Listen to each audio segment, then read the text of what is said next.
So welcome back, and today we will show how to mount the new motor mounts to our Lilybot. Notice here that we have a new motor mount that's more stable, and I'm going to show you how you attach this. This is our new solution to our old design, and after you get that motor mount mounted, you just put the wheel on it. So here are the two different types of motor mounts. One is for the left wheel, one is on the right wheel. From the top, they look the same with the two circles on the top where it'll attach to the motor. But then if you flip it over, you notice that they are mirror images of each other.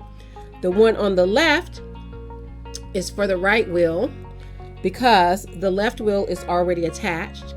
So then what you do is you take the motor mount, you take the motor and you slide it in, but pay attention so that you line up the holes to screw it in, but you want to make sure also that those two holes are on the bottom of the chassis so that when you line it up, it's going to face the back of the robot, but also those holes are on the bottom. So you press fit it in here, and then next you're going to make sure it's good and tight, and you are going to then attach the two screws to attach it to the motor mount.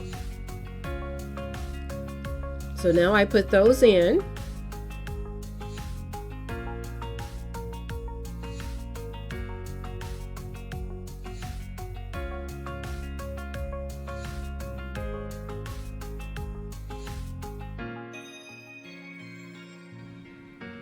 And now after that, I'm going to bring the chassis back and make sure this goes on the opposite side.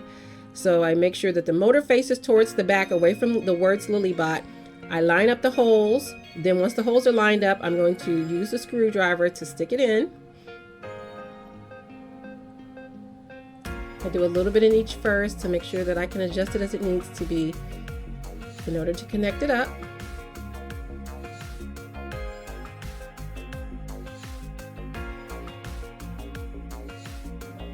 And there we have it. And the last step is to slide in the wheel. And now we have our two motor mounts attached. They're both pointing to the back, and the words Lilybot are in the front.